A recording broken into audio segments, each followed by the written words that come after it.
across to Deepika Mehta now. She is joining us live from the newsroom.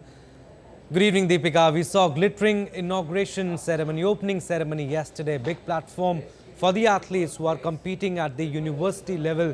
What do we expect in this edition?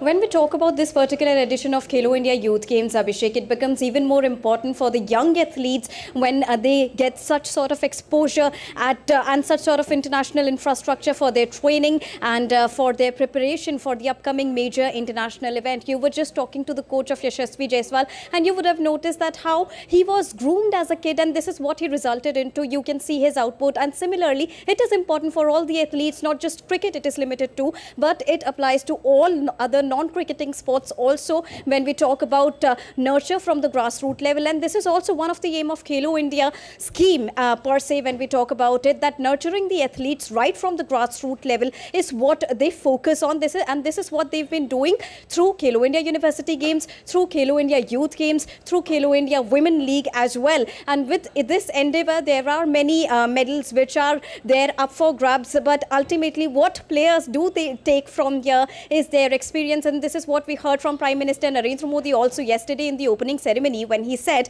that participation is more important. Winning and losing are just part of the game. But when you participate in such sort of games, you get that sort of exposure, you get that sort of learning, and from there you pick up your pace, Abhishek. Deepika, like you also mentioned, Khelo India is all about promoting sports at the grassroots level.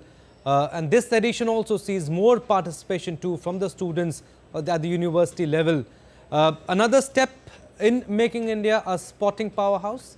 Interestingly, Abhishek, when we talk about the participation of universities, 200 universities are participating in this very edition of Khelo India University Games. But here we have to remind our viewers that at the very latestly concluded Khelo India Youth Games also, we saw an almost equal participation of women and men. And here at Khelo India University Games also, we are expecting an almost or equal participation of women and men at national level so that they can prepare themselves for the bigger level. And when we talk about opportunities, the kind of infrastructure, the kind of coaching, the kind of exposure these players are getting, plus the diet that the government is focusing on through various schemes, be it Khelo India, be it TOPS or be it other schemes, because there are many TOPS athletes who are also participating at various editions of Khelo India Youth Games. So it becomes a perfect opportunity for all the players also to make the most of it, Abhishek. And also, Deepika, focus will also be on indigenous sports like Mallakhambh, Yogasana, and government has been promoting these sports, and there have been good participation also in especially in Mallakhambh.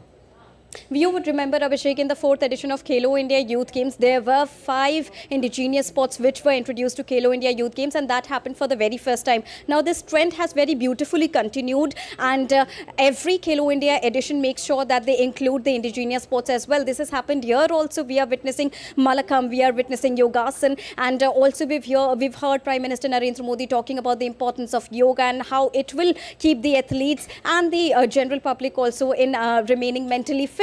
So it becomes really important to not only showcase these indigenous sport on national level, but also make it a part of their daily routine, Abhishek. All right, we'll leave it at that, Deepika. Thank you for your views.